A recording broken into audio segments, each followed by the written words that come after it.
皆さん、こんにちは。みきこです。今日で12回目の配信となります。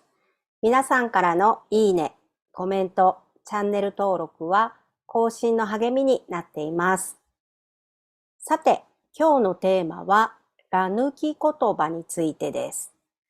ら抜き言葉とは、可能形の食べれる、寝れる、見れる、来れるなどの例の前のらを抜いた言葉のことです。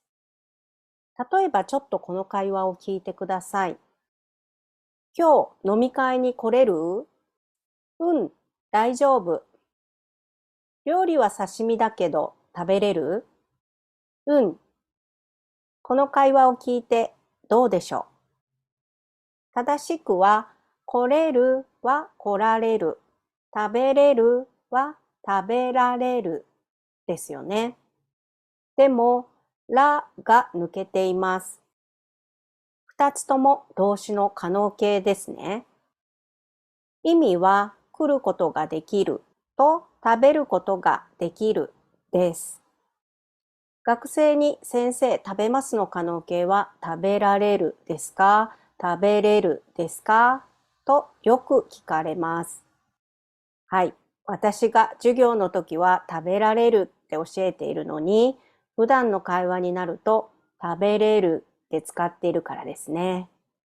学生はよく聞いていますね。私はいつも理由を説明して、食べれるはテストではダメですが、日常会話では使ってもいいですよと言っています。でもこれは人によって考えが違います。ら抜き言葉は正しい日本語じゃないので良くないと思っている人もいます。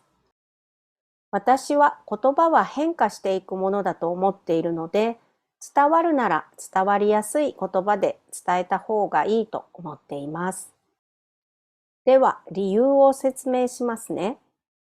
まず、このら抜き言葉は、2グループの可能形と3グループの来るで起こります。食べれる、寝れる、見れる、来れるなどです。はい。では皆さんに質問です。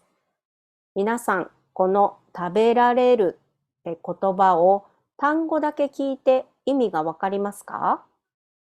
この単語だけだとわからないですよね。でも、会話で主語を省略する傾向のある日本語では、食べられるだけで話すこともあります。ですので、これは可能形、尊敬語と混乱を招く恐れがあるのです。可能形なのか尊敬語なのかを区別するために、可能形の時にらを抜いています。ちゃんとした理由があるので、私的には使ってもいいと思っています。でもテストではダメですよ。それから実はもう一つ理由があります。それは1グループの動詞の可能形にあるのですが、遊べる、書ける、読めるのようにらが入りません。2グループと3グループの来るもらをつけずに変化させた結果がら抜き言葉になったとも言われています。新しい言葉が生まれたと思ったら古い言葉が消えていったりと、どの国の言葉も変化していると思います。昔流行って使われていたけど、今は使われていない言葉なんかもありますよね。そんな言葉のことを死語と言います。